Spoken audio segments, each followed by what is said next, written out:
नमस्कार। EPS 95 pension से जुड़े तमाम सीनियर सिटीजन, ट्रेड यूनियन के कर्मचारी, चीनी mill worker, commander Ashok Rawat के टीम के लोग, भारतीय मजदूर संघ के अधिकारी, कर्मचारी, पदाधिकारी, आप सभी का जो है कि आज एक बार फिर चैनल पर हार्दिक अभिनंदन और स्वागत करते हुए जो है कि आपसे मुखातिब हुए हैं, ताकि आपको पेंशन की राशि वृद्धि से संबंधित ताजा अपडेट, जो पेंशन की राशि बढ़ी है उससे जुड़ा हुआ अपडेट आपके साथ शेयर करें।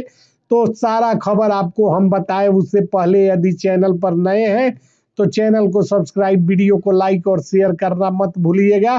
चैनल को सब्सक्राइब, वीडियो को लाइक और शेयर करना बिल्कुल मुफ्त है, इसमें कोई कंजूसी आपके तरफ से नहीं होनी चाहिए, ऐसा उम्मीद करते हैं। तो कमांडर अशोक रावत पहुंच चुके हैं दिल्ली, और आज उनकी जो है कि यात्रा दिल्ली की शुरू हुई है। और दिल्ली में पहुंचकर धरना प्रदर्शन और आंदोलन कार्यक्रम स्थगन के बाद श्रम एवं रोजगार मंत्रालय और सरकार के साथ द्वितीय चरण की वार्ता की तैयारी में लगे कमांडर अशोक ने संदेश दिया है कि हम जो है कि दिल्ली में सरकार के साथ वार्ता कर मामले का जो है कि निष्पादन कर रहे हैं, और आप लोग ग्राउंड पर शोर मचाइए, हलचल पैदा कीजिए, यानी कि देश के हर एक राज्य के प्रदेश और जिला मुख्यालयों तक पेंशनरों की बात पहुंचनी चाहिए। वह कैसे पहुंचेगा? तो वह पहुंचाने का काम हमारा और आपका है। मीडिया जब शोर मचाएगी, हम जब शोर मचाएंगे, और आप जब जो है कि जिला मुख्यालय और राज्य नेताओं सहित प्रदेश के नेताओं को ज्ञापन और जो है कि ज्ञापन सौंपने का काम कीजिएगा, तो यह सीधा मैसेज केंद्र सरकार तक जिलाधिकारियों के ईमेल और फैक्स से पहुंचेगा, और सरकार के साथ वार्ता का सकारात्मक हल निकलेगा।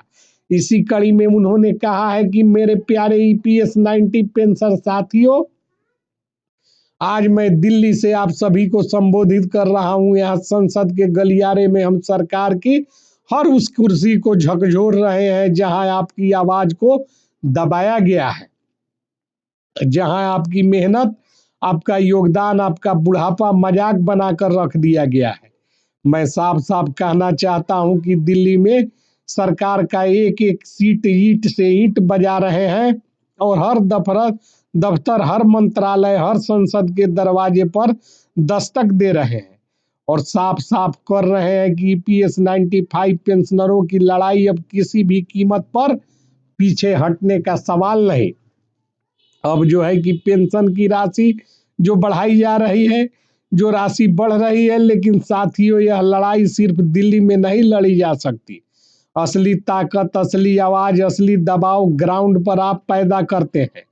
इसलिए मैं आज आपसे अपील और आह्वान तीनों कर रहा हूं। आप लोग शोर मचाइए, शोर कीजिए, जगह जगह धरना दीजिए, आंदोलन जारी रखिए।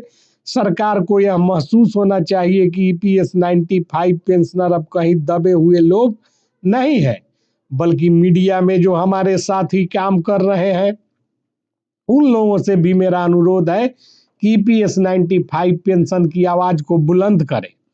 साथियों, यह सरकार लगातार सोचती रही है कि ये पेंशनर शांत रहेंगे, कुछ दिन सड़कों पर आएंगे और फिर थक कर वापस अपने घर चले जाएंगे। लेकिन हम सब ने मिलकर यह साबित कर दिया है कि ईपीएस 95 पेंशनरों की लड़ाई सिर्फ एक मांग नहीं, बल्कि 40-45 साल काम करने वाले करोड़ों बुजुर्गों की गरिमा की लड़ाई है।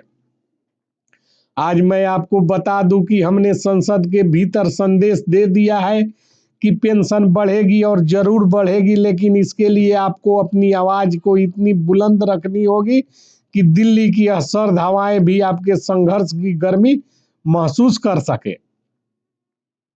आप में से कई लोग कहते हैं कि कमांडर साहब हम बूढ़े हो चुके हैं, लेकिन साथियों, जब मैं दिल्ली की इन चौड़ी सड़कों पर चलता हूं तो मुझे अक्सर ये सड़कें कितनी चमकदार है, लेकिन इनके नीचे उन लोगों का पसीना दबा हुआ है जो आज 900 और 1200 रुपए की पेंशन पर जिंदा रहने की कोशिश कर रहे हैं। यह पेंशन नहीं बल्कि अपमान है। इसलिए मैंने सरकार को साफ साफ बताया है कि ईपीएस 95 पेंशनरों को 7500 या उससे ऊपर की पेंशन दिए बिना आपकी कुर्सियां शांत नहीं बैठेगी। लेकिन यह सिर्फ मेरी आवाज काफी नहीं, मेरी आवाज तभी हथियार बनती है जब आपके धरने, आपके पोस्टर, आपकी नारेबाजी और मीडिया में शोर होता है। साथियों, हम जिस संघर्ष का हिस्सा है वह समान संघर्ष नहीं, यह इतिहास लिखने वाला संघर्ष है।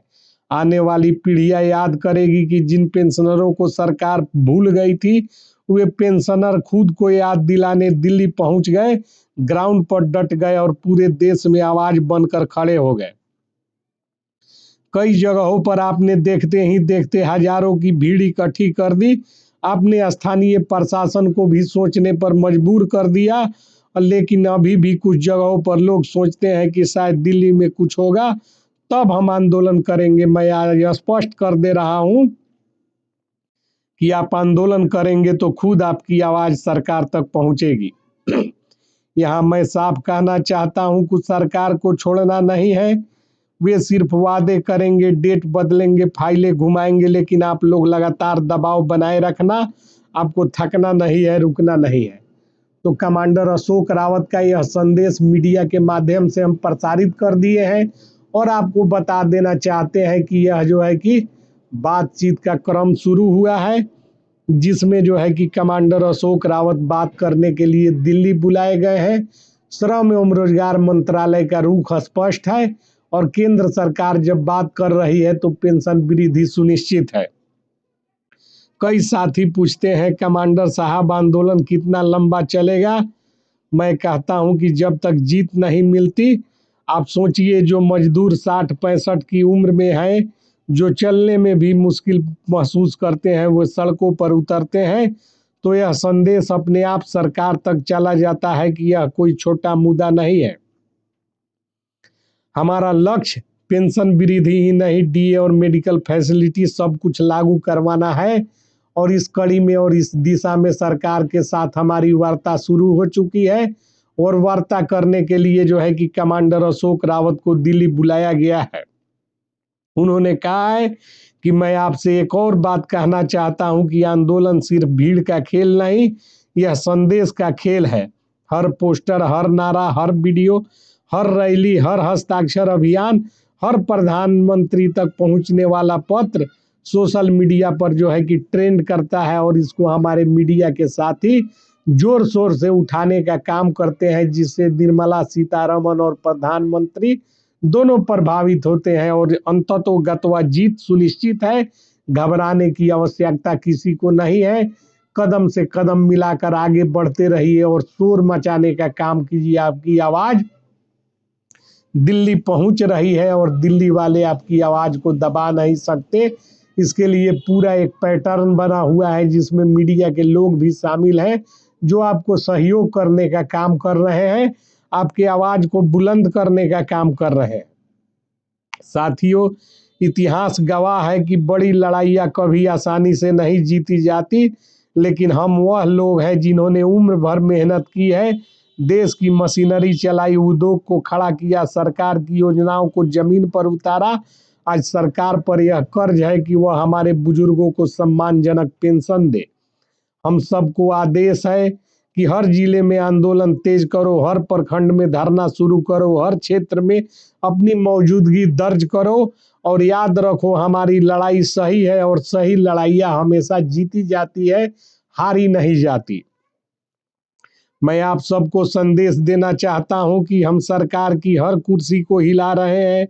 आप पूरे देश का ग्राउंड हिलाइए। हमारा संघर्ष अब निर्णायक मोड़ पर है। अगर हम रुक गए तो यह हमारे लिए अच्छा नहीं होगा।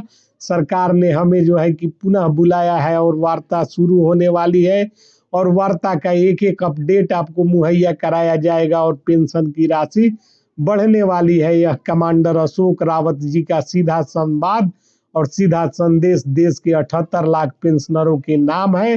तो आप लोग जो है कि वीडियो को ज़्यादा से ज़्यादा लाइक, चैनल को सब्सक्राइब, शेयर कीजिए और कमांडर अशोक रावत के आह्वान पर उनको सपोर्ट करने का काम कीजिए ज़्यादा से ज़्यादा लाइक करके। जय हिंद, जय भारत।